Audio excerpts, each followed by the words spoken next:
Hi guys, welcome to Manoeuvre MH CET 2019 for the error detection video. In this session, we'll discuss about error detection and we will together solve some questions to give the law aspirants a clear about the topic. So guys, let's get started. Error detection is mainly based on the rules of grammar.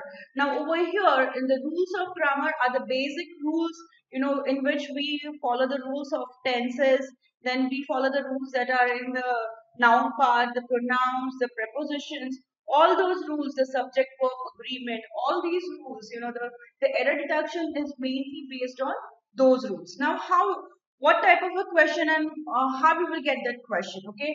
A sentence is fragmented into 5 parts. Okay, the sentence will be fragmented. By fragmented, I mean to say it will be divided into 5 parts, and there might be error in any one part of the sentence.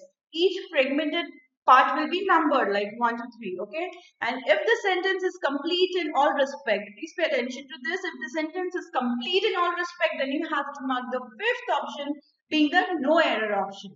It is very easy to score. It is very easy to score in this section because we don't have to rectify the error. We just have to, catch that error where the error is. If you read the sentence a bit loudly, then you will understand that the flow of the sentence is not going proper. So besides the grammar rule, that is also one of the good techniques to find out the error in the given sentence. It is one of the most less time consuming part.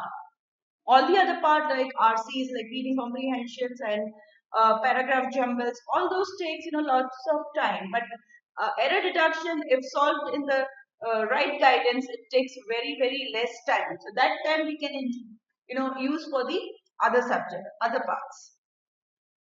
Now let's go to the questions. Okay, despite having been inspected and pronounced safe earlier, the century-old bridge collapsed and a train went across it. And the 5th part is no error. So this is what I was telling you. The sentence is fragmented into 5 parts. Okay, and there might be error into any one part of it, or there might be no error. So accordingly, if you read the sentence, then you have to apply the grammar rule and solve it. So we read it again. Despite having been inspected and pronounced. See, when you read these 2 words, you come to know that the whole sentence is about the past tense. It is about the past tense. So anything which is not in the past tense can be your error. So the sentence is going into the past tense. Despite having been inspected and pronounced safe earlier, the century-old bridge collapsed after a train went across it.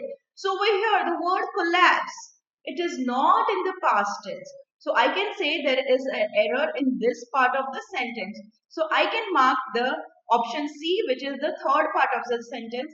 And if and the rectification is collapsed, and the rectification is collapsed. Okay, so this is the way you have to solve an error detection question. So you see, guys, it is such an easy thing to be done and such a less time consuming concept. We go to the next question. You read the question, pause the video and try to solve it yourself, and then you come to the another part of the slide. Okay, so just over a year ago, policymakers were worried about China's tumbling stock markets, but now it is China's property market that causing worries at home and abroad. And the 5th part is the no error part. Always the 5th part is going to be the no error part.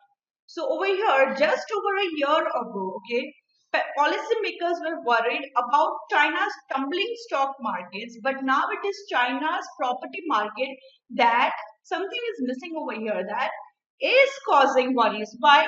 Because the sentence is in present progressive tense. The sentence is in present progressive tense. So over here we need to write that is causing worries at home and abroad. So over here I mark the option D, which is the 4th part. So my error over here is in the 4th part. One more thing you have to pay attention, that the sentence is numbered after the part of the sentence is returned. Normally we write it this way, the first part, and we write the second part and we write. But in sentence, in error detection, the labeling is done after you write the sentence. So there are chances that who are not used to solving error detection may make mistakes. So please be careful of it.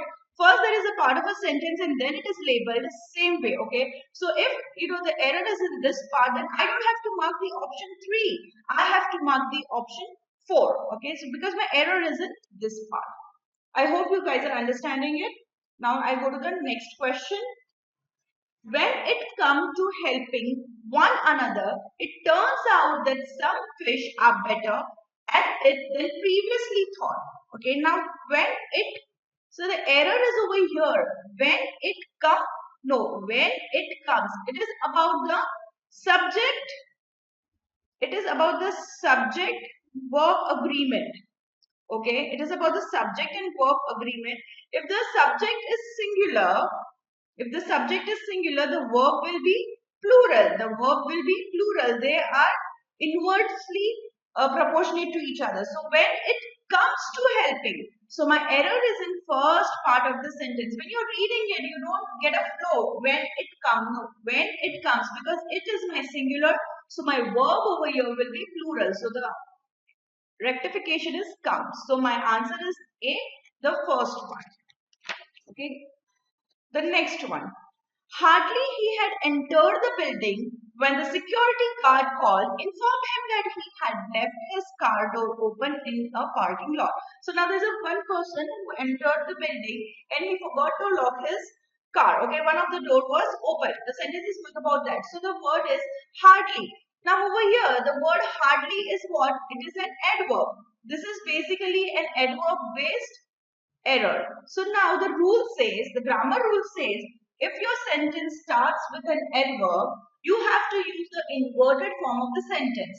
Now, what is the inverted form of the sentence? Inverted form of the sentence is nothing but the verb will come first in the sentence and then the noun. Normal form of a sentence is what? Like, he is your verb or pronoun, is a noun or a pronoun plus is. Like, he is a good boy or Soumya is a good girl. So over here, my noun or pronoun, as the case may be, is the first thing and then is my verb. But when your sentence starts with an adverb, the grammar rule says that you have to use the inverted form of the sentence, whereby the verb will come first and then the noun. So the answer is hardly had he entered the building. Okay, so the marking will be the first part. Here is the error. Hardly had he entered the building, not he had entered the building. Okay, so when it is an adverb based error. Okay, so now we come to the last question. Foreign investors already own about half of the firm, which has a market valuation of more than $9 billion. Okay, and the fifth part is no error. I read the question again. Foreign investors already own about half of the firm, which has a market valuation of more than $9 billion. Now over here, I see the sentence is complete in all the respects. Grammatically, it is a complete correct statement. So we put the error, there is no error. So we strike over here E, the no error part. There is no error in this question. Okay, I hope the topic is much clearer to you than before now. So if you're Mumbai based, you can join our classroom programs and you can contact on this number. But if you're not Mumbai based, you don't have to worry. You can join the online programs and in which we have videos, mock tests and books. Okay, and if you want to get upcoming updates about the video, please hit the subscribe button. And if you like my videos, please hit the like button. Thank you all and all the best.